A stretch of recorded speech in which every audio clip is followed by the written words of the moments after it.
l'Afrique vers le monde. Canap 54, Canap 54, Canap 54, Canap TV. Africa 54 est la première chaîne de télévision panafricaine, généraliste et d'information de l'Afrique vers le monde. Chaque pays africain devrait avoir un représentant œuvrant en son sein afin de permettre l'éclosion des talents, pouvant également jouer de pont avec nos pays respectifs. Bref, nous sommes panafricanistes au sens absolu du terme.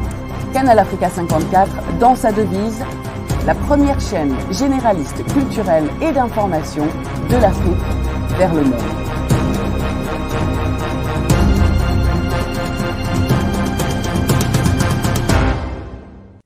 Canal Africa 54 will give to Africans and Afro-Caribbean what they have long been waiting for, expression of their own voice alongside the Western media and elsewhere in the globe. We aim to make the channel professional, sophisticated, contemporary. This channel will offer to viewers a unique experience in digital broadcasting. Our broadcasting and creative departments are dedicated towards having a constant flow of interesting and exciting programs. By using the most sophisticated methods of production, we aim to provide programming which is second to none, developing and enhancing the digital TV services throughout interactive mediums.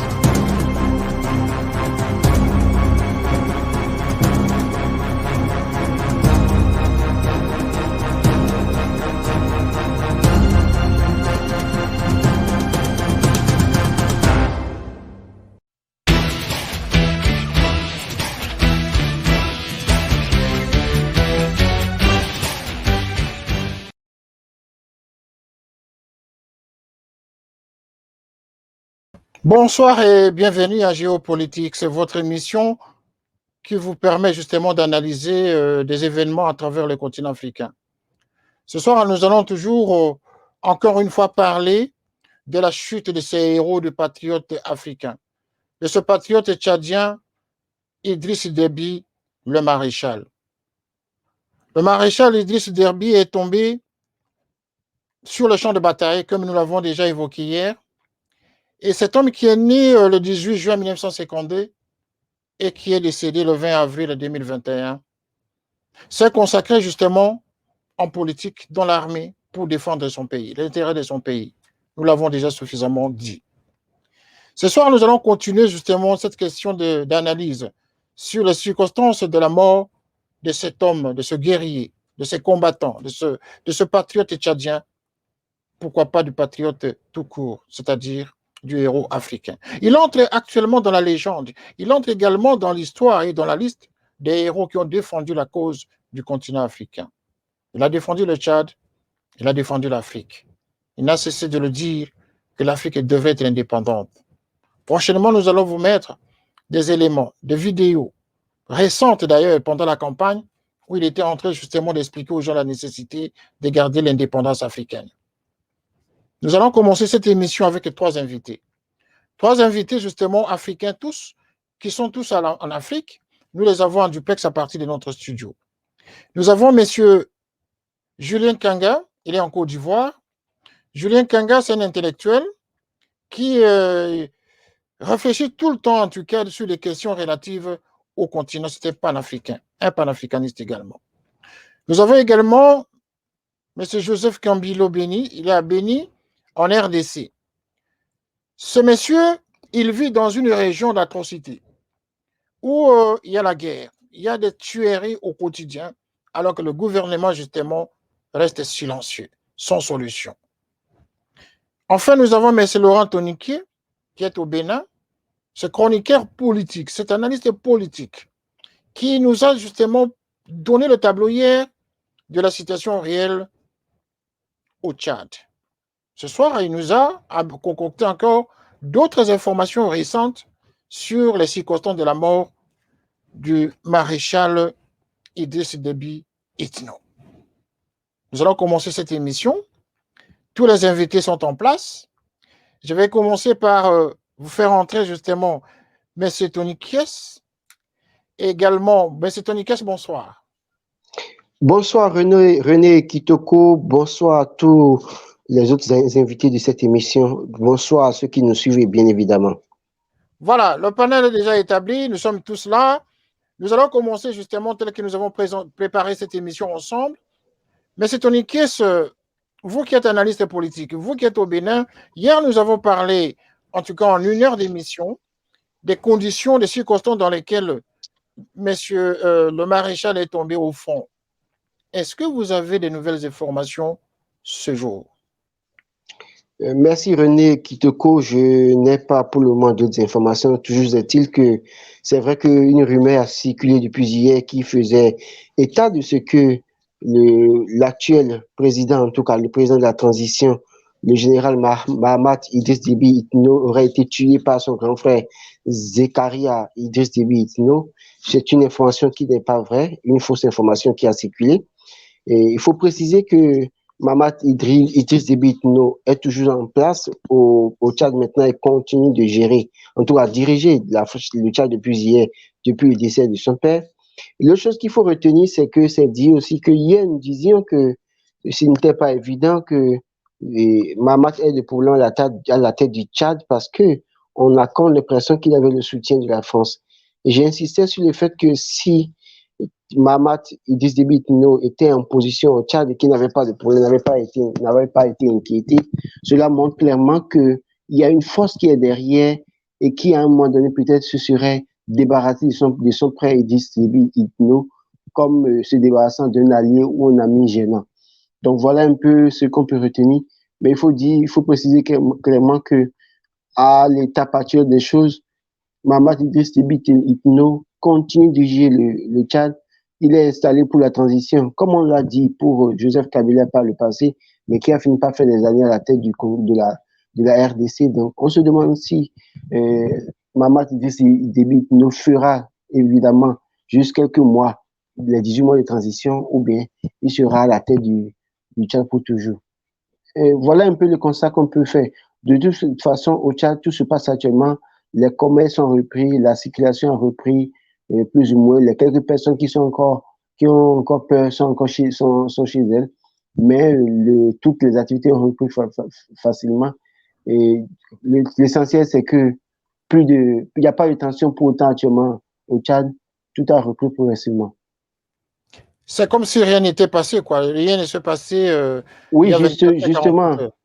Vous imaginez, c'est-à-dire que, comme je l'ai dit, il y a une situation, à un moment donné, on a préparé un coup, on a réussi à atteindre l'objectif, et puis ça passe, quoi, parce que vous avez vu la réaction de l'opposant Mahamat Mahdi Ali qui dit qu'en fait, que la France est restée du côté de la famille Idriss Déby, du pouvoir d'Idriss Déby Itno. Donc, il y a eu une situation de tension, on a réussi à atteindre l'objectif, on a fini d'atteindre l'objectif.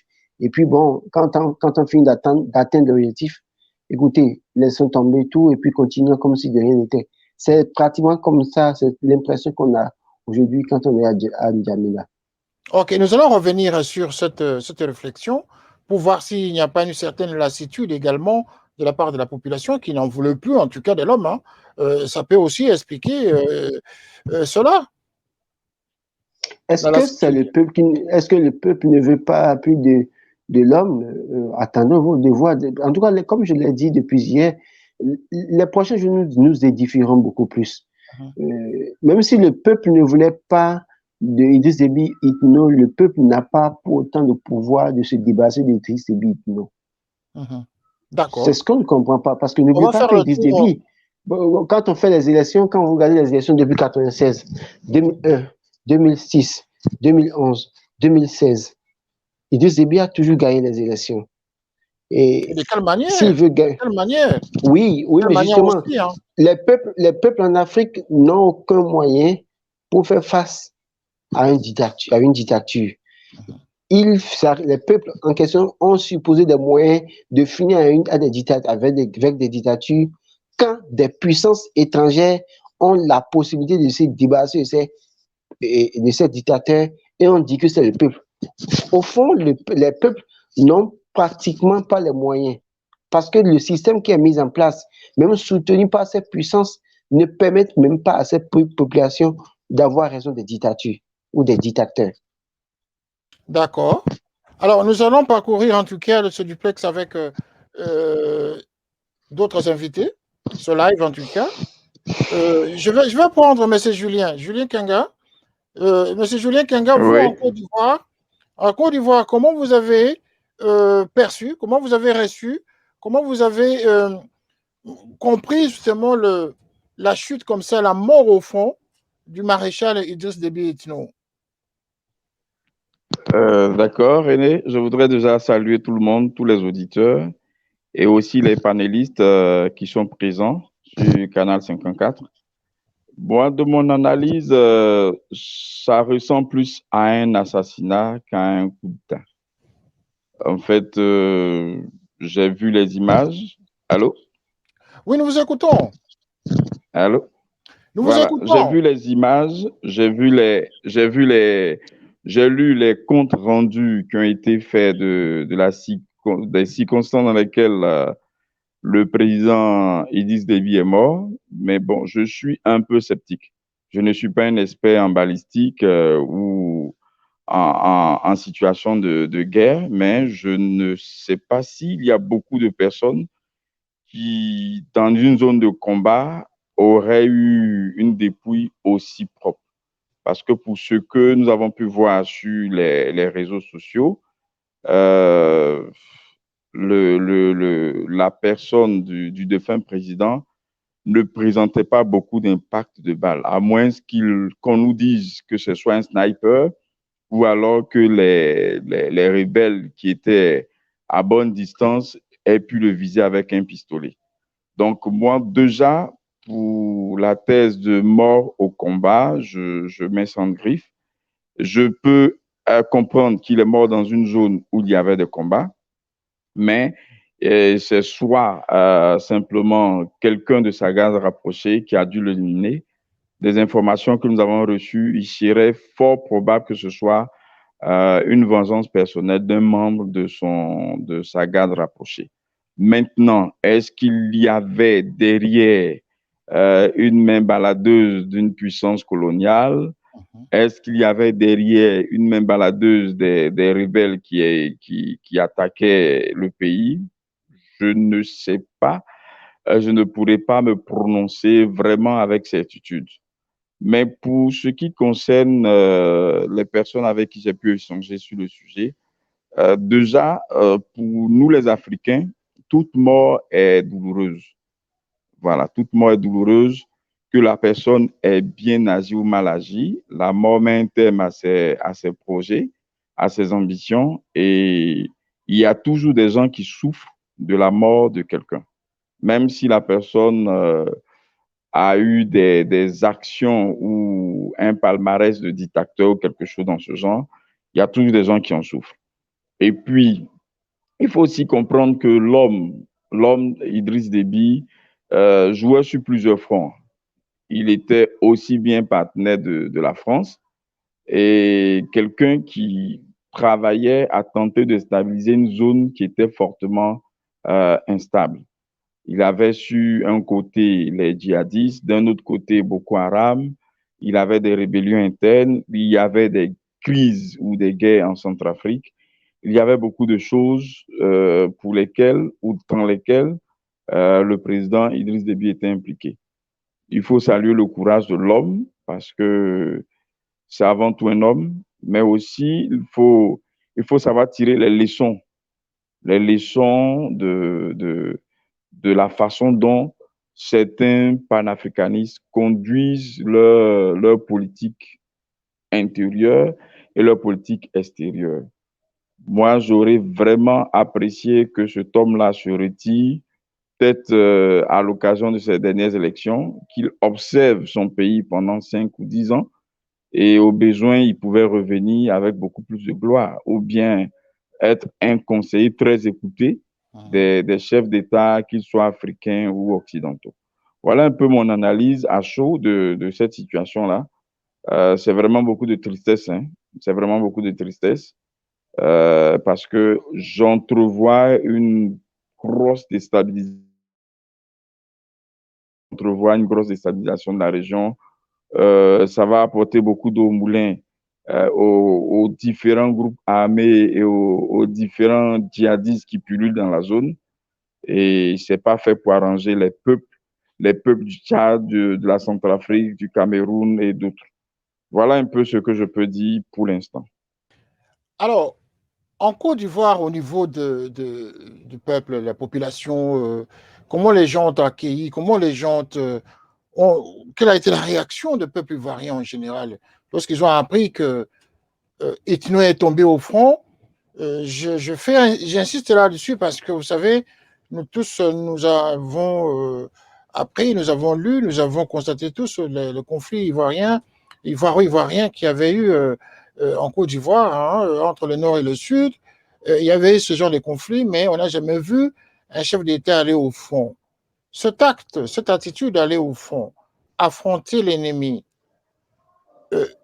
comment vous percevez cela? Comment est-ce que le peuple ivoirien analyse cette question d'héroïsme? Si héroïsme il y a. Bon, pour les Ivoiriens, je pense que l'héroïsme compte beaucoup dans l'appréciation qu'on a des dirigeants ou des leaders. Vous savez, l'histoire du peuple de Côte d'Ivoire.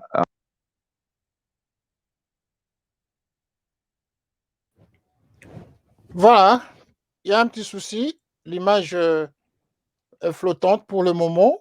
Nous allons continuer cette émission dans les mêmes conditions. Nous savons que notre correspondant est toujours en train de nous suivre. Il nous écoute en tout cas. Mais pendant ce temps, nous allons prendre l'autre intervenant qui est au Congo démocratique. Il est du côté de l'Est du Congo, dans la zone de conflit. Monsieur Gentil, bonsoir. Bonsoir, Monsieur René. Bonsoir à tous les invités et bonsoir à tous les téléspectateurs des canals Saturne 50. Voilà. Comment vous avez reçu, quelle a été la réaction des Bénitiens et de Congolais de l'Est là-bas? Nous savons que vous êtes aussi dans des problèmes d'insécurité. Comment est-ce que vous avez reçu cette nouvelle dramatique de la mort du maréchal Derby? Oui, bon, c'est une perte immense.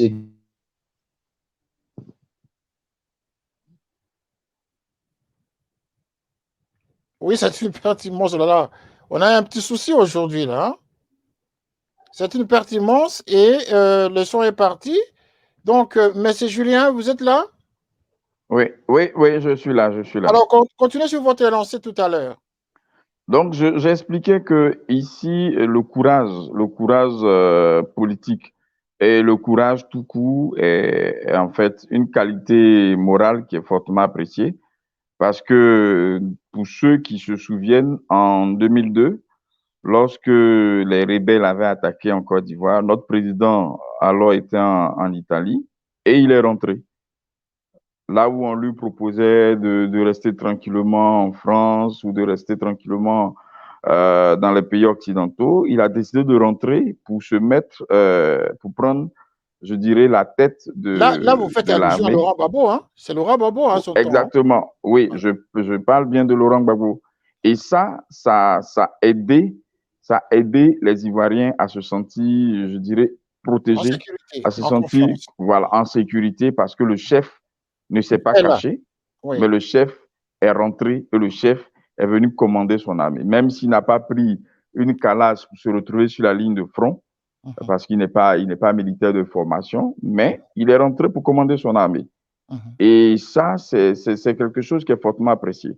C'est pourquoi en fait, je constate et puis je ressens aussi la peine des peuples tchadiens qui perdent vraiment quelqu'un qui a d'énormes qualités et qui n'a pas peur d'affronter les dangers. C'est surtout ça. Parce que beaucoup de chefs d'État, dans son cas, auraient commencé par mettre sa famille en sécurité, auraient commencé par mettre de l'argent un peu À partout. l'étranger, oui. Voilà, pour s'apprêter à prendre le premier hélico, bien le premier avion pour s'en aller. Mais lui, il l'a pas fait. C'est pourquoi moi, je dis que cette mort-là, elle est assez suspecte à mes yeux parce que je ne vois pas un chef d'État, surtout un chef militaire comme Idriss Déby, prendre des risques incalculés pour se mettre sous le feu des balles. Je ne pense pas que ce soit, en fait, que les circonstances de sa mort aient été totalement explicitées dans les versions officielles. Voilà. Je pense que ça doit être un assassinat lâche, peut-être commandité ou pas, mais je crois plutôt que ça doit être un assassinat, voilà, assez lâche d'ailleurs. Parce que pour ceux qui ont regardé la dépouille, il n'y avait pas d'impact d'armes de guerre de 12-7, parce que pour les images qu'on a vues, bon, les gens ne combattaient pas avec des pistolets ou juste des calages, c'était des canons de 12-7 ou de gros canons, de gros calibres. Donc ça, si ça touche quelqu'un, bon, on ne retrouve pas grand-chose de lui. Voilà. Mais bon, il appartient aux autorités tchadiennes de faire la lumière sur les circonstances de la mort du chef d'État et à nous de pleurer un homme qui disparaît, qui laisse femme et enfants et qui laisse tout un peuple, surtout qui venait à peine d'être élu. On peut épiloguer longtemps sur les circonstances de ce 6e mandat, sur les conditions des élections, sur la traque des opposants, mais bon. On ne pourra pas refaire, je dirais, on ne pourra pas revenir en arrière sur cette mort tragique. On ne peut que tirer des conséquences et puis, voilà, on espère que certains chefs d'État pourront comprendre ce qu'il y a à comprendre et puis seront sages dans leur volonté. Se servir de l'exemple, justement. Oui, et il y en a qui ont... Là, nous allons basculer justement vers notre invité de la RDC où se trouvent aussi des conflits terribles, atroces à l'est du Congo, celui qui était en train d'intervenir tout à l'heure. Il est déjà de retour en ce moment à l'écran. Nous allons le prendre, M. Gentil, qui va nous parler des réalités actuellement à l'est de la République démocratique du Congo, parce que nous voulions faire un rapprochement entre ce qui se passe au Tchad, justement, avec le courage du chef de l'État, quoique étant militaire, bien sûr, mais bon, il a le courage d'affronter les troupes, justement, qui viennent déranger son pays. C'est un patriote, justement, qui a prouvé qu'il devait défendre, coûte que coûte, ceux qui venaient menacer son territoire et garder l'intégrité de sa nation, de son territoire intact. Voilà, nous allons prendre M. Gentil, qui est en RDC. Il va nous expliquer dans quelles conditions actuellement ils vivent et quelle est la réaction de leur gouvernement par rapport à ce qui se passe chez eux en RDC. Merci, vous êtes de retour. Rebonsoir encore une fois, tout en vous demandant de continuer sur votre lancée de tout à l'heure. Ok, merci. Monsieur René, je disais bien que la nouvelle nous a plus impacté d'une manière négative. Hein. Nous avons été tellement touchés par la mort de ces vaillants chefs de l'État, parce que quand même, lui, il a prouvé au monde entier de quoi il est capable, parce qu'il a su sacrifier sa vie pour l'intérêt de sa nation. Et ça nous a plus conscientisé, ça nous a plus donné une idée de ceux qui sont maintenant nos chefs de l'État actuels. Parce que, imaginez, moi-même, j'ai du mal jusqu'à présent à comprendre, parce que c'est du nouveau, parce que ça n'arrive pas souvent chez nous en Afrique, plutôt ne parlez même plus en Afrique centrale, parce que c'est l'Afrique centrale qui est plus affectée par ces djihadistes, par ces groupes armés, par tout ce qui est boucherie humaine. Mais lui, quand même, il a pris ses courages. Il s'est battu jusqu'à sa dernière souffle. Il a prouvé au monde entier qu'il aimait réellement son pays. Et n'oubliez ça pas, nous a plus n'oubliez pas que touché. c'est un militaire, hein? C'est un militaire de carrière, c'est un militaire. Il a lui aussi fait un coup d'État. Hein? C'est quelqu'un qui vit dans le langage des canons. Hein? Ça, il ne faut pas l'oublier. Bien sûr, parce que nous sommes en train d'analyser, même si il fut militaire ou il est militaire, mais nous avons un président aussi qui était militaire, qui a grandi dans l'armée, dont on fait allusion, M. Joseph Kabila, mais il ne s'est jamais manifesté. Il n'avait jamais manifesté un tel courage. Vraiment, M. Idriss Déby, c'est un homme à féliciter. C'est ce que nous pouvons dire que le peuple tchadien, le Tchad a perdu vraiment un vaillant fils de son pays, quelqu'un qui s'est bâti pour l'intérêt de son peuple. Peu importe les casquettes qu'il avait, mais peu importe ce qu'il était, mais sans oublier qu'il était aussi chef de l'État, il devrait rester dans son zone de confort parce que rien ne pouvait le trouver. Mais ce qui nous affecte plus, nous ne sommes pas en train de comprendre comment il est tombé parce qu'on suppose que là où le chef de l'État est, serait l'endroit le plus sécurisé de la République. C'est pour cela que nous sommes en train de nous dire que derrière cette mort aussi, est-ce qu'il n'y a pas quelque chose de louche derrière ça? Et pourquoi le choix d'un général? Pourquoi l'armée a voulu prendre des histoires au sérieux? Ça nous donne une idée de ce qui s'était passé chez nous en 2001, lorsque Mouzé fut tué, à 97. À 2001, lorsque Mouzé fut tué, on a récupéré son fils. C'était un choix que l'armée avait jugé bon avec la complicité de la communauté internationale. Jusqu'à ce que nous sommes arrivés à Kabila, ses 18 ans, ce qu'il a fait. Mais nous devons reconnaître que les Tchad ont perdu un digne fils, que les Tchadiens ne puissent pas oublier qu'il s'est sacrifié, qu'ils oublient tout ce qu'il faisait avant, mais qu'ils se concentrent sur ce qu'il a donné. Il a donné le plus grand cadeau qu'un homme peut donner à son pays. Et c'était sa vie. D'accord. C'était sa vie. C'est ça que justement M. Toniquet se disait hier. Le rapprochement entre Kabila, le Togo a connu la même chose. Le père, il décède, on met son fils. Le Gabon également.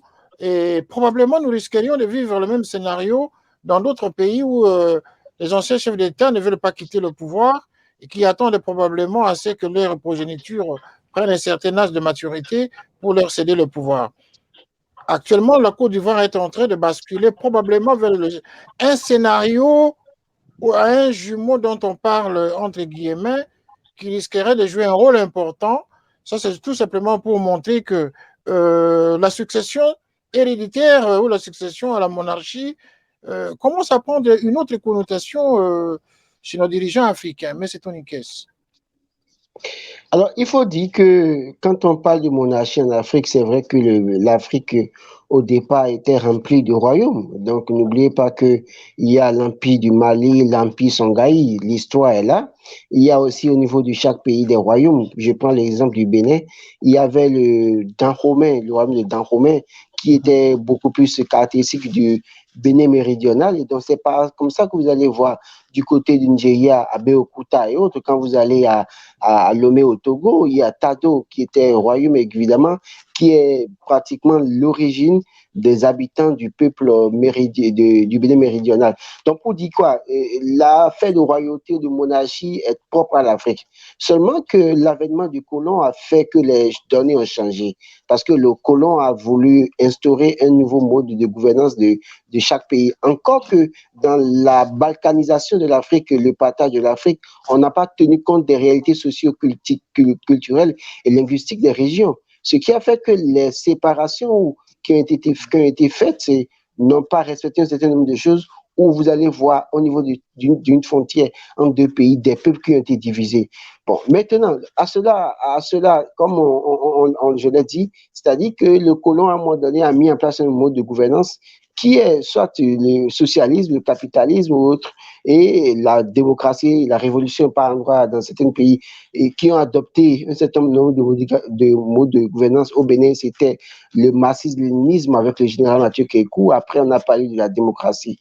Donc, la démocratie stipule qu'il y a un nombre d'années que vous devez faire au pouvoir et parti, et dans le même temps, c'est que vous avez peut-être un mandat renouvelable une fois. Mais quand on regarde la situation et qu'on regarde les ressources dont regorgent ces pays d'Afrique, il y a que des forces sont derrière et doivent continuer à piller ces ressources. Parce que quand vous prenez toute l'Afrique centrale notamment, on a beaucoup de scandales géographiques. La Centrafrique, la RDC, le Congo-Brazzaville, le Gabon, le Tchad, ces pays qui sont producteurs de pétrole, d'or, de diamants et autres. Et donc, il faut maintenir des crises permanentes pour pouvoir profiter des ressources. Et tant qu'il y a des Africains qui font la coubette, qui sont des soumis, on peut les laisser autant d'années qu'ils veulent au pouvoir, histoire de continuer à piller les ressources. C'est quand, à un moment donné, ces chefs d'État, certains parmi eux, vu leur longévité au pouvoir, commencent à demander à voir mieux les choses et à peut-être à demander, commencent à être exigeants, c'est en ce moment qu'on pense se débarrasser d'eux. Alors, je disais simplement hier que quand on regarde la situation au Tchad et quand on regarde la France, a sorti un communiqué. Et qu'est-ce que la France dit? La France dit prendre acte de la situation au Tchad. La France n'a pas condamné la situation au Tchad. Par contre, il y a quelques mois en arrière ou quelques semaines en arrière, la France condamnait ce qui s'est passé au Mali. La même France qui condamnait ce qui s'est passé au Mali avec la rébellion, cette même France ne condamne pas ce qui se passe au Tchad, mais prend acte et demande que la transition respecte la charte qui a été établie pour passer le pouvoir au thème de la transition. Alors que, sachant que Kabila, comme l'a dit tout à l'heure le Gentil, c'est que Kabila était là pour une transition, mais finalement, regardez le nombre d'années qu'il a fait au pouvoir. Faure Gnassingbé a été là pour une transition, mais combien d'années fait-il déjà au pouvoir? Bongo, Ali Bongo était là pour une transition, combien d'années fait-il aujourd'hui au pouvoir? Donc, autant d'éléments qui nous confortent dans notre position pour nous dire que le système monarchique qu'on voit en Afrique, du père au fils pour la plupart du temps, est favorisé par le soutien ou la caution des puissances étrangères qui continueront toujours à profiter de cette situation en pillant les ressources ou en exploitant les ressources. Et puisqu'il y a des Africains qui seront, tant qu'il y aura des Africains assoiffés du pouvoir, apatrides qui n'aiment pas leur pays et qui ne pensent qu'à eux, qu'à leur famille, pourvu que leur famille ait des comptes de l'argent sur des comptes en Europe, et pour au niveau des pays d'Europe, pourvu qu'ils aient de l'argent dans leurs comptes, pourvu que les enfants aillent dans les grandes universités en Europe ou aux États-Unis et qu'ils ont les moyens, c'est que le peuple se fout pas mal de ça. Ils vont continuer à être dictateurs et à rester au pouvoir plusieurs années. Je donne un exemple. Regardez le vieux Paul Biya au Cameroun. Depuis 1983, il est au pouvoir. Mais il n'a pas été inquiété jusque-là. Parce que voilà un chef d'État qui est au pouvoir depuis des années, mais qui ne se mêle pas des affaires, qui reste silencieux, qui ne parle pas. Et la situation avec Idriss Déby Itno, je l'ai dit hier, à l'entame, avant les élections du 11 avril dernier, Idriss Déby se montrait très rassurant et lançait pratiquement des défis aux Européens pour dire, écoutez, vous pouvez faire tout ce que vous voulez, je gagnerai. Parce qu'il a oublié qu'il y a des partenaires, que ce sont des partenaires qui l'ont mis là. Mais il a commencé par montrer trop d'assurance pour dire, sans vous, je peux évoluer. Et là, les puissances étrangères ne pardonnent pas ça. Vous le payez cash. Et peut-être c'est pour ça qu'il a payé cash. Et donc, finalement, nous ne pouvons plus considérer la théorie officielle. C'est-à-dire qu'il est mort au front, il a reçu une balle de l'ennemi.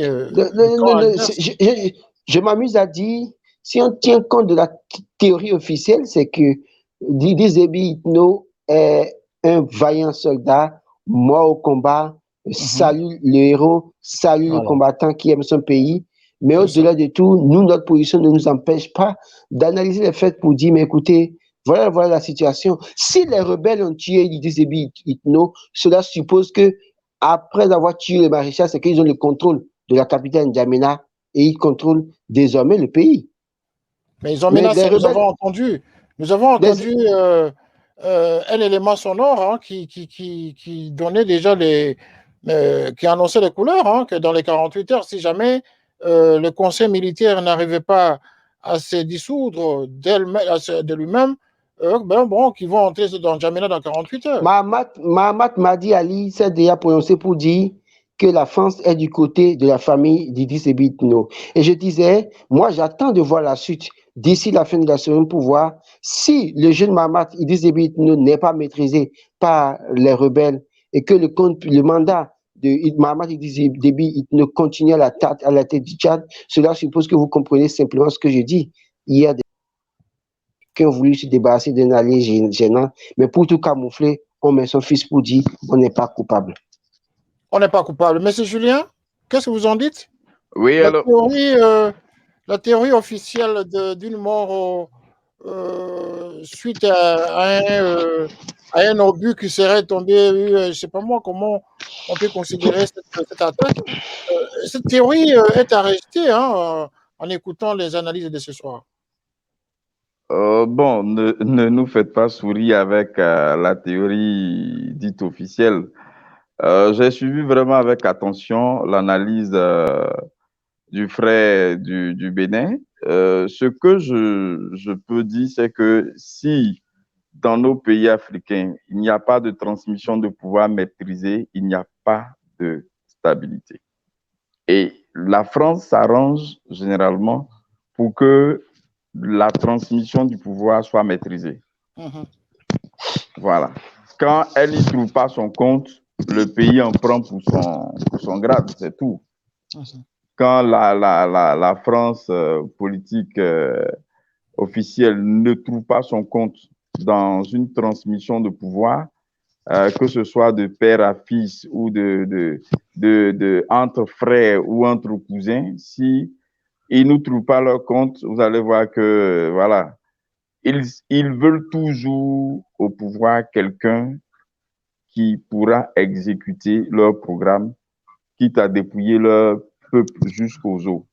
Et ça, c'est ce qui ressort du constat qu'on peut faire dans toutes les dictatures à visage démocratique de nos pays africains. Vous prenez n'importe quel pays,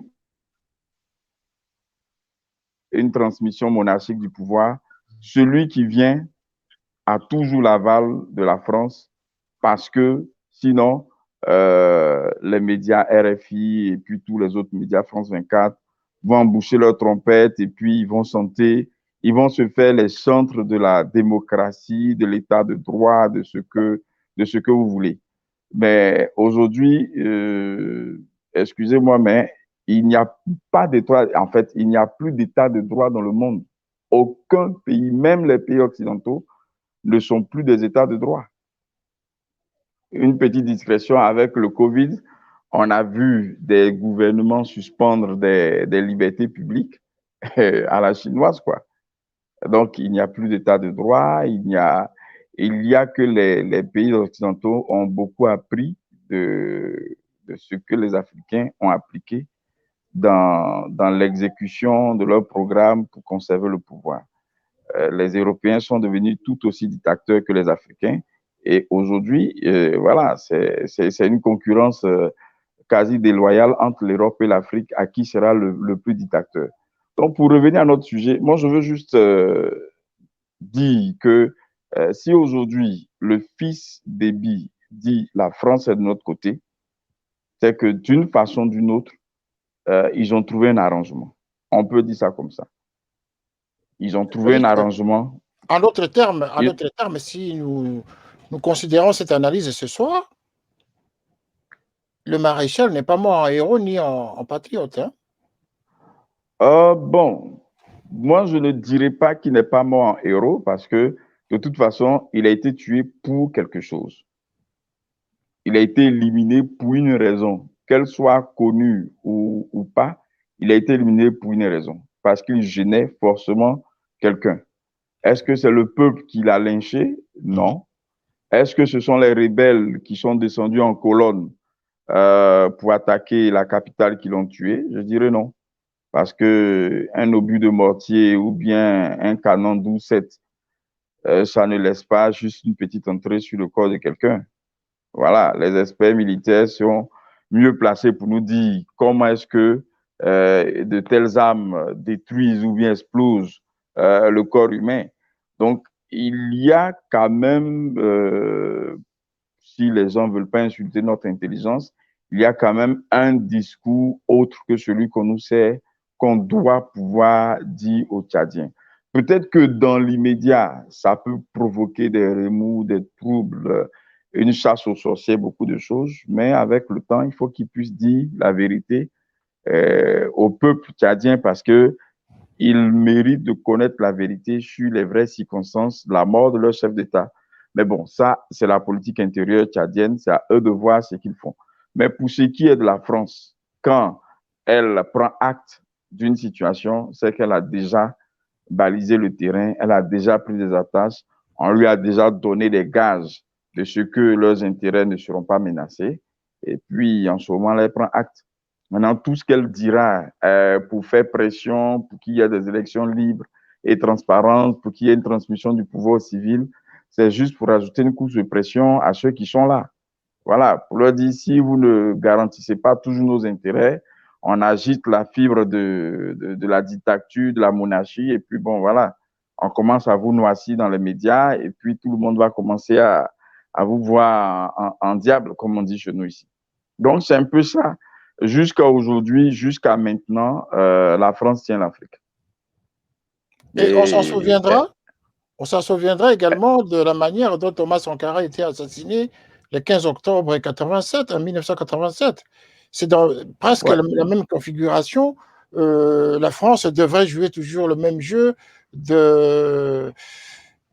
d'accompagner justement Compaoré à l'époque. Et qui a fait vous savez, c'est un cas qu'on n'a pas encore évoqué depuis hier, M. Tonikes. Et pourtant, c'est un cas qui se rapproche. Monsieur René, vous savez, oui. Aujourd'hui, les Africains ont plus à s'en prendre à eux-mêmes qu'à la France.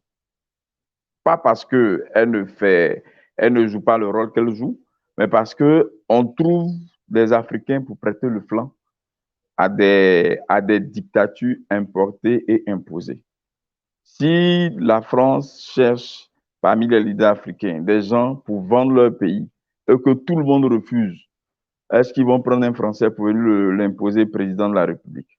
Non, ils ne pourront pas. Mais ils vont toujours trouver un Africain qui a soif d'argent, de pouvoir ou de luxe, à qui ils vont donner de l'argent, à qui ils vont donner des armes. Ils vont lui dire, allez, va, tue tes frères. On te garantit ton pouvoir pendant 40 ans. Et si tu n'es plus là, on met ton fils à ta place. Et les nègres font bien le sale boulot. Les Français sont là-bas, ils se lavent les mains. Quand ça ne va pas, ils pondent une déclaration, la communauté internationale dit ceci, et puis tout le monde gobe. Mais à un moment donné, il faut que les panafricanistes arrêtent d'indexer uniquement la France pour dire à ces chefs d'État ou à ces sous-préfets français que, bon, voilà, trop, c'est trop. Ça fait 60 ans. Comment finalement il faut arrêter. On ne peut pas continuer à prêter le flanc à un occupant, à un colonisateur pendant 60 ans et puis venir se présenter comme celui qui travaille pour son peuple. Non, non. Les dirigeants, la plupart des dirigeants africains nous vendent vraiment de l'illusion du vent. À la limite, ils prennent les peuples africains pour des idiots. Ceux qui ont le courage de s'opposer au dictat de la France se retrouvent à la CPI, hein, tranquille. Voilà. Merci. René Kitoko, si vous permettez, René Kitoko, c'est pour dire que normalement, quand on parle de l'héroïsme d'Idriss Déby Itno, on ne doit pas tenir compte nécessairement de la situation qui a prévalu du lundi au mardi qui a conduit à sa mort. Mais il faut voir le passé d'Idriss Déby Itno par rapport à sa lutte contre le djihadisme. Donc, moi, si je dois parler d'Idriss Déby Itno comme héros, c'est que je ne considère même pas la situation qui a conduit à sa mort, mais j'évoque la situation selon laquelle Idriss Déby Itno est un vrai militaire qui montait au créneau, qui se mettait au fond pour combattre le djihadisme. Donc, rien que pour ça, on pourrait déjà dire que c'est un héros. Et il a dit, bon, maintenant, puisqu'il a dit qu'il devait mourir au front et qu'au combat et que finalement, on a une raison suffisante de dire qu'il est mort au front pour dire que c'est un héros, je crois que ça peut calmer certaines situation. C'est peut-être pour ça que cette thèse selon laquelle il a été tué au front tient. Sinon, au fond, on n'a même pas à tenir compte de cette situation. Déjà, pour ce qu'il a fait contre le djihadisme dans le G5 Sahel, cela suffit déjà pour parler d'un héros. Bien sûr. Il n'y a pas très longtemps qu'il avait tenu cette interview quand il disait qu'il va mourir au front justement parce qu'il ne voudrait pas voir le désordre dans son pays Ils préfèrent justement, mourir que de vivre le et désordre. c'est pour ça que cette thèse qui est officiellement avancée pour dire qu'il est mort au fond calme en fait les esprits. Il a dit qu'il souhaiterait mourir au front. Aujourd'hui, il y a une situation d'ambiguïté par rapport à son assassinat. Je dis en griffe.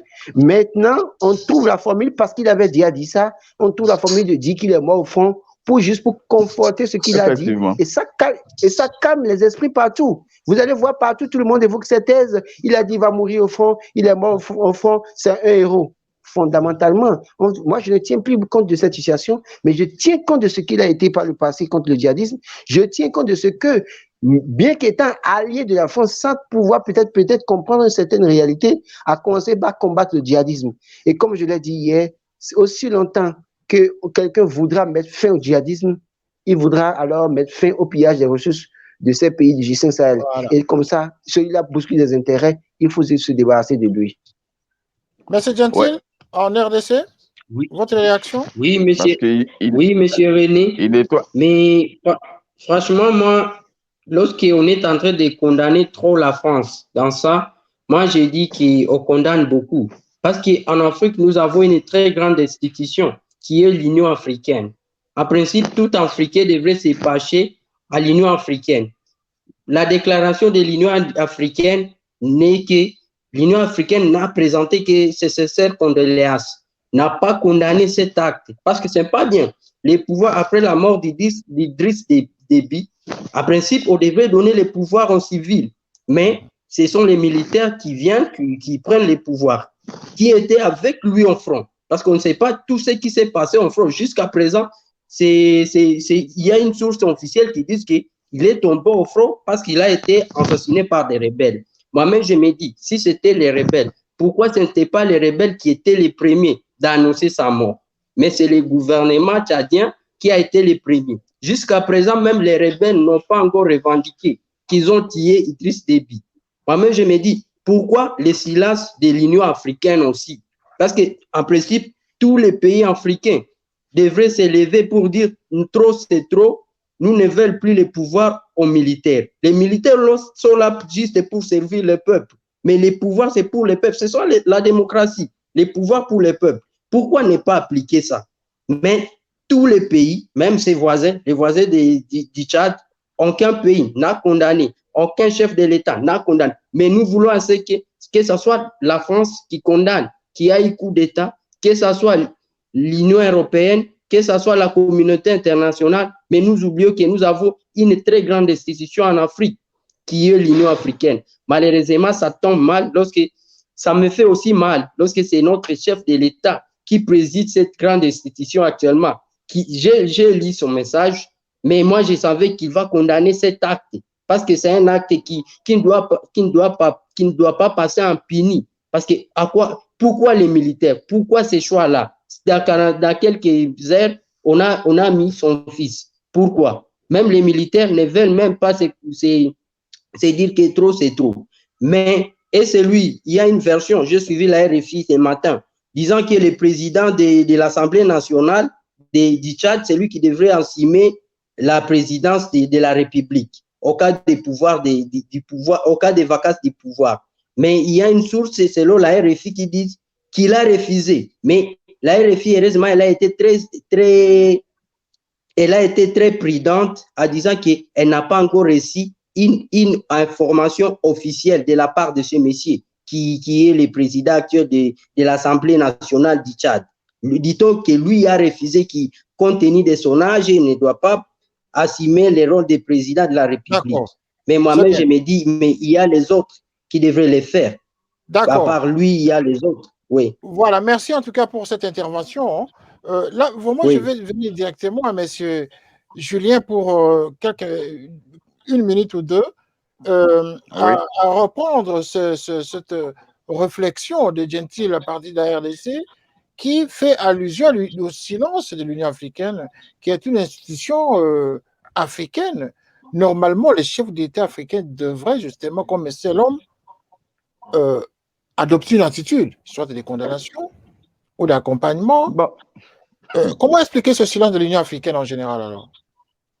Bon, je vais vous répondre d'abord par une boutade. On ne leur a pas dit de parler.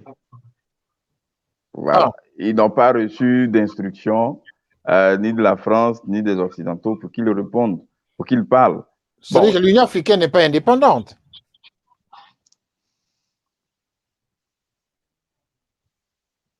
Oui, je voulais savoir si l'Union africaine n'avait pas l'autonomie de pouvoir. Oui, M. Kanga. Voilà, on va passer à Laurent. Laurent Toniques. Si vous pouvez donner votre réflexion à cette question.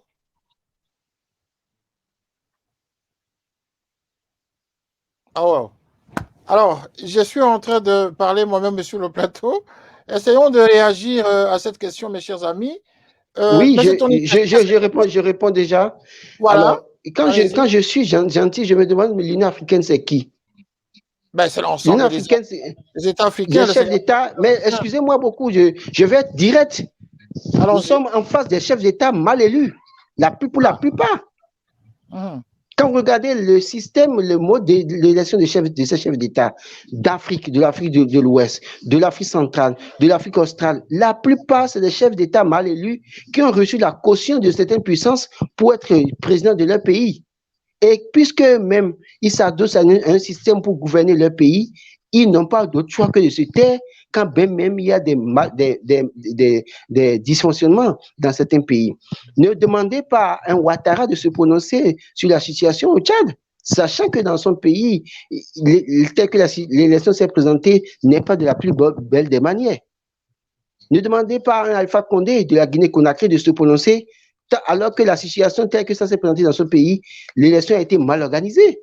Ne demandez pas à un Félix Antoine Tshisekedi qui fondamentalement, gentil ne me dira pas le contraire, n'a pas gagné les élections. C'est Martin Fayulu qui a gagné les élections, à qui Kabila, Joseph, a donné gratuitement le pouvoir de se prononcer, de condamner une situation dans un pays.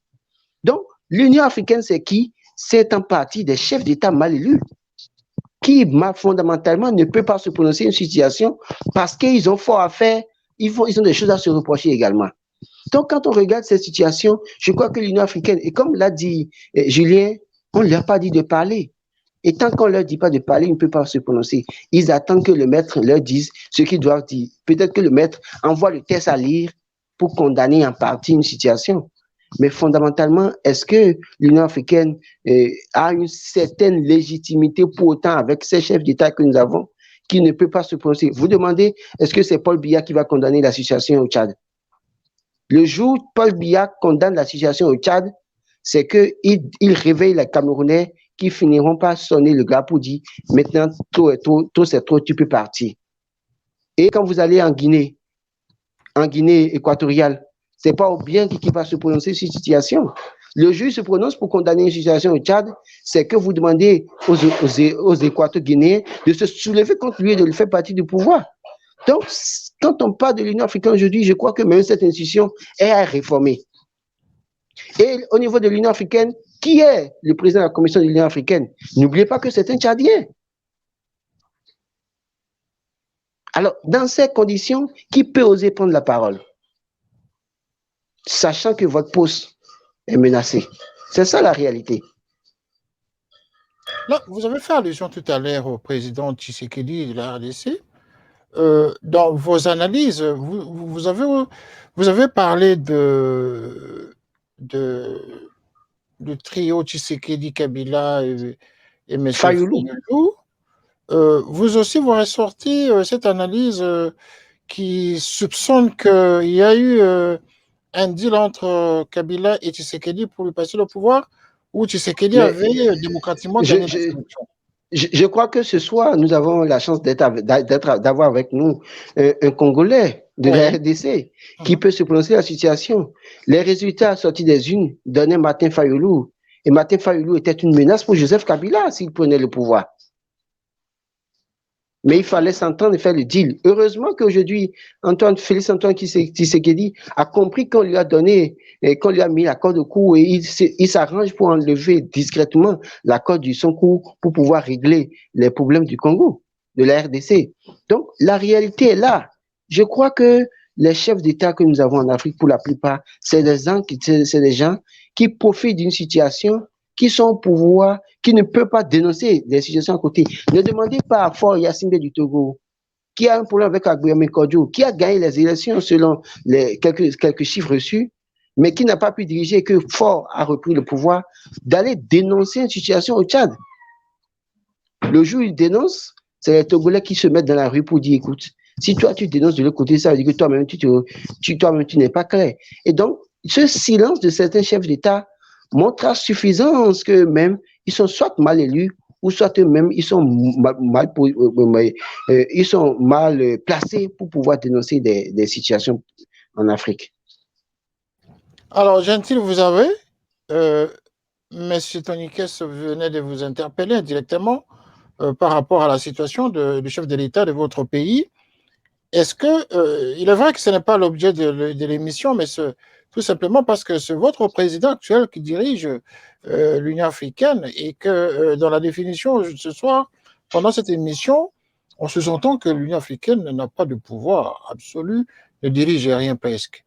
Et qu'en même temps, quand on parle de votre président de la République, qui n'avait pas gagné les élections au Congo chez vous, est-ce que vous confirmez ce fait-là? Ce n'est pas l'objet de l'émission, mais comme il y a eu interpellation dans le débat, nous aimerions que vous qui êtes au Congo et qui vivez surtout dans la zone en conflit, est-ce que vous avez la même perception, la même lecture? Bon, Monsieur René, comprenez, mais c'est une triste réalité. C'est vrai ce qu'il dit. Mais c'est une triste réalité. Oui, qu'est-ce que ça veut dire, triste réalité? Bon, indirectement, j'ai bien dit que, comme l'ami venait de le dire, qu'il y a eu un deal entre les deux. Il y a eu un accord entre les deux pour se partager les gâteaux, pour se partager les pouvoirs. C'est pour cela que nous sommes plus victimes de ces deals-là. C'est le peuple qui en souffre. Et surtout, c'est l'Est de la RDC qui est en feu pour le moment. Parce qu'il n'y a personne qui est prêt pour défendre son pays. C'est pour cela que nous sommes en train aussi de regretter la perte de ces héros du Tchad.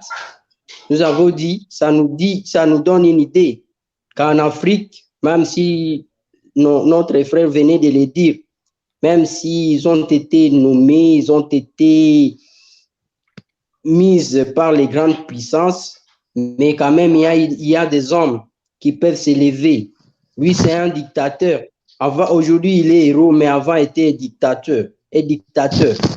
Donc, tout est encore possible en Afrique. Parce que voilà, des casquettes de dictateurs à héros, je ne parviens pas à comprendre. Dans 48 heures, tout a changé.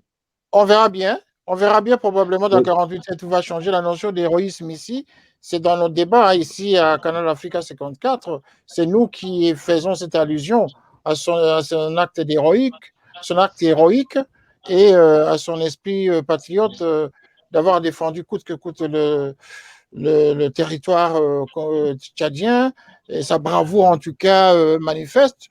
Nous l'avons vu à travers ces déclarations à laquelle nous aimerions en tout cas que vous regardiez un petit élément qui va vous permettre de voir quand même comment il s'est exprimé. Nous l'avons déjà balancé, je crois, lors de l'émission d'hier, mais pour l'intérêt de ceux qui nous regardent ce soir en tout cas, regardez en quelques secondes ce que le maréchal Derby Etino disait déjà, la lecture qu'il faisait de son implication dans la guerre. Que vous avez vu un jour un chef d'État prendre une arme et aller se battre. Vous croyez que je l'ai fait parce que je suis brave? Je l'ai fait parce que je suis courageux? Non. Je l'ai fait parce que j'aime ce pays et je ne veux pas le désordre s'installe dans ce pays. Donc j'ai préféré aller mourir sur le terrain et ne pas voir le désordre qui s'en suivra. Mais voilà, j'ai préféré aller mourir. C'est comme s'il savait qu'effectivement il va aller mourir. Parce que quand on regarde maintenant cet élément, c'est comme s'il nous envoyait le message à partir du paradis, en nous disant qu'il est déjà mort. Voici pourquoi j'ai préféré mourir. C'est-à-dire qu'il parlait avant le temps. C'est-à-dire qu'il savait, il se sentait déjà à la fin de son temps. Et ici, la notion d'héroïsme, c'est nous qui essayons justement de la développer au regard des analyses que nous faisons dans les différents éléments qui ont été prononcés par lui-même. Alors, nous allons terminer l'émission, mais avant de terminer l'émission en tout cas, je vais vous demander de nous dire un peu de mots, surtout pour notre ami de la RDC, de nous dire si vous auriez également souhaité que le président de la République de votre pays vienne aussi mourir avec vous dans la zone à conflit, là où vous vivez actuellement. Souhaiteriez-vous que lui aussi vienne au front et qu'il prenne le risque de mourir comme son homologue tchadien? Oui, monsieur René, c'est notre seul souhait. C'est notre cri d'alarme de chaque jour. On cesse de les dire, on cesse de les répéter. On veut qu'il soit là, qu'il vienne voir ce qui se passe chez nous, au lieu d'aller faire des voyages inutiles en Europe, les voyages qui ne nous apportent rien. Parce que jusqu'à présent, il ne fait que voyager. Même s'il voyage dans notre pays, il se rassure qu'il va dans des endroits qui sont plus sécurisés. Alors qu'ici, dans l'est de la RDC, il y a le feu qui brille. Chaque jour, vous avez vu ce qui s'est passé hier à Bunia. Imaginez, on parvient à sentir pendant la journée 6 véhicules. On déloge les gens pendant la journée. Parce que notre armée est incapable, parce que la MONUSCO elle est incapable d'intervenir. Nous-mêmes, on s'est dit, notre gouvernement qui est incapable, notre président qui s'embrouille avec son union secret, les permettez. Nous, on a souvent dit que c'est un union secret, même si là, j'ai dit une union sacrée pour la nation. Nous, notre seul souhait qu'il vienne voir les réalités qui se passent chez nous. Parce que ça nous fait tellement triste. Hein? Lorsqu'on attend le président tanzanien, Pombe Magufuli, paix à son âme, et est brave aussi, qui est mort, mais au décret de 3 jours de deuil au Congo. Il y a le président tchadien qui vient de mourir, mais la journée du vendredi, elle est déclarée chômée. Nos drapeaux seront à Berne, mais pour tant de morts qui s'enregistrent chez nous, à l'est de la RDC, même pas une journée de deuil. Nous-mêmes, on s'est dit que quand même, nous avons quelqu'un à la tête de ces pays. Est-ce que nous avons un président qui aime ces pays? Avec beaucoup de discours qui ne cessent de nous le dire, il a déjà dit qu'il est prêt pour mourir, pour que la paix règne à l'est de la RDC. Mais nous-mêmes, on s'est dit, ce type nous dit qu'il est prêt. Mais jusqu'à Zaka, qu'il vienne habiter avec nous. Et puis ensemble, nous et lui, nous allons voir comment résoudre nos problèmes, comme il l'a toujours souhaité. Fort malheureusement, ce qu'il parle est très loin de ce qu'il fait. C'est ce qui nous fait vraiment triste. Mais on préférerait qu'il vienne, qu'il arrive, qu'il vienne habiter avec nous. Voilà. Probablement que les astres n'ont pas encore indiqué les jours de sa descente justement à Béni pour mourir avec vous. En prenant par exemple l'exemple du héros maréchal Ethno, probablement. Alors, monsieur Laurent, est-ce que, Tony Kess, comment vous comprenez cette situation de l'Est de la République démocratique du Congo? Est-ce qu'il y a une similitude avec le cas du Tchad par rapport aux différents conflits dans cette région? Voilà. Voilà. Il venait de nous quitter du studio, il va revenir. Mais maintenant, nous allons probablement demander à monsieur notre invité de nous dire, Kambilo, donc, de nous dire, Gentil Kambilo, de nous dire, enfin, pour terminer cette émission, quel a été le bilan de ce jour au niveau de Bunia, parce qu'il y avait eu beaucoup de problèmes là-bas. On sait très bien qu'à Bunia, il y a eu beaucoup de cas, en tout cas malheureux. Comment vous avez vécu la journée d'aujourd'hui? Quel est le bilan? Est-ce qu'il y a une réaction quand même des autorités locales? Bon, malheureusement, nos autorités locales n'en parlent plus parce que c'est chaque jour. C'est quelque chose que nous vivons chaque jour. Aujourd'hui, on tue, aujourd'hui, on incendie, aujourd'hui, on massacre. Demain, c'est la même chose. nous-mêmes, jusqu'à présent, ils ne disent rien. Même le bilan actuel n'est pas encore connu d'une manière officielle. Parce que au moment même, peut-être je suis en train de parler, mais quelque part ici à l'Est, il y a les faits, il y a les gens qui sont en train de mourir. C'est le même matin qu'on saura que les gens sont morts. Parce que nos autorités vraiment ne disent rien. À terme de dire, ils ne disent rien vraiment. Ils sont là sur l'acier sans rien dire. Voilà. Sur le malheur alors, tout ce que nous pouvons retenir ce soir, c'est que nous avons un chef d'État africain qui était parti au front pour défendre son territoire. Cet homme est tombé. Il est tombé au front, donc c'est un héros, pour nous en tout cas, parce qu'il s'est battu jusqu'au dernier moment. Un héros se distingue justement par sa bravoure. Un héros se distingue par ses mérites exceptionnels. Et donc, c'est le cas d'un soldat qui mord au front. Et donc, Idriss Déby Itno, c'est un cas d'héroïsme qu'il a démontré pour le peuple africain et pour le peuple tchadien. Peu importe ce qu'on aura dit de lui, dictateur, tyran, ou tout ce qu'on peut dire, mais à la fin de compte, tout ce qu'il faisait là, c'est pour défendre probablement ses intérêts, oui, ben, nous ne pouvons pas confirmer dans ce sens, mais tout ce qu'il faisait, c'était pour l'intérêt du peuple tchadien. Parce que lui-même, dans plusieurs de ses interventions, disait qu'il trouve assez anormal qu'un chef d'État prenne les ressources de son pays et aille les planquer quelque part à l'étranger. Il a dit beaucoup de choses à ce sujet. Il condamnait justement l'expropriation des biens de l'État. Mais c'était un homme justement qui était juste dans son combat. Oui, nul n'est parfait. Il pouvait avoir commis justement des bavures, il pouvait avoir commis des erreurs, mais en ce jour, nous ne pouvons que demander au ciel de le lui pardonner. Tout ce qu'il a commis comme un péché sur ce monde des hommes. Voilà, M. Gentil, ainsi que tout le panel ce soir, je vous remercie en tout cas pour ceux qui sont partis bien avant. Nous comprenons les problèmes techniques qui peuvent arriver à tout moment. Tout en vous remerciant, M. Gentil, vous qui êtes encore en duplex, je vais vous demander en tout cas de conclure en 30 secondes seulement, pas plus, parce qu'il nous reste 2 minutes d'émission.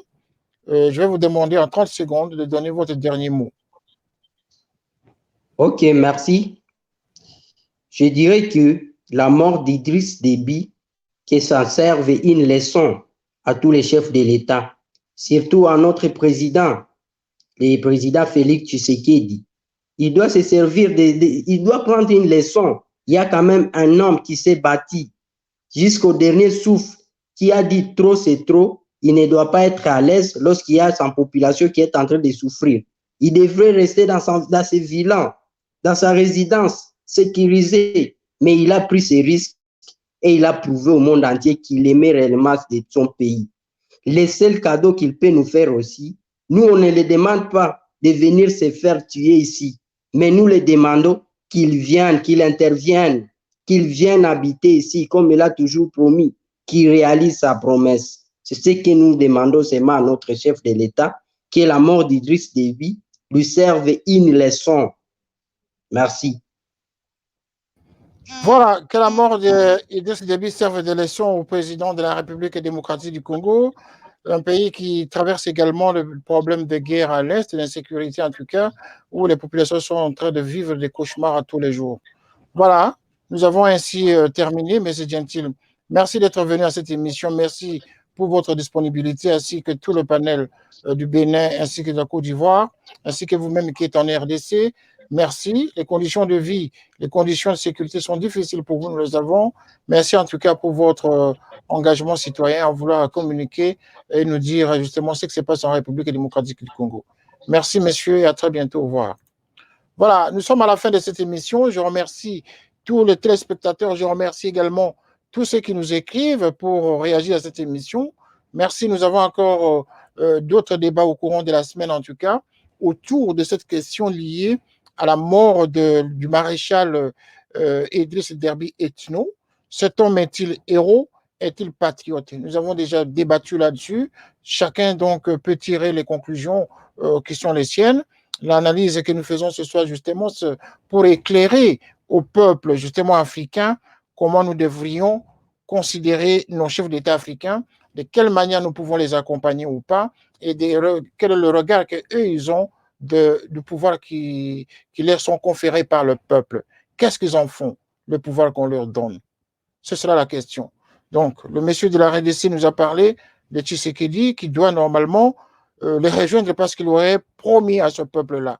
Alors que le maréchal Etino, justement, l'a fait, il est mort au front. Voilà. Merci de nous avoir suivis. Merci à vous tous qui êtes fidèles à regarder Télé Saturne ainsi que Canaf 54. Merci pour votre fidélité, tout en espérant vous retrouver encore pour une prochaine émission d'ici peu. À très bientôt et bonsoir. Bonsoir chez vous. Au revoir. Canaf 54 TV, la première chaîne généraliste culturelle et d'information de l'Afrique vers le monde. Canaf 54, Canaf 54, Canaf 54, Canaf TV. Africa 54 est la première chaîne de télévision panafricaine, généraliste et d'information de l'Afrique vers le monde.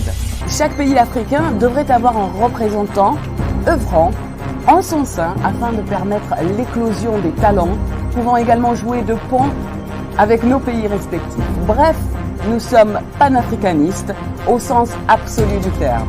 Canal Africa 54, dans sa devise, la première chaîne généraliste culturelle et d'information de l'Afrique vers le monde.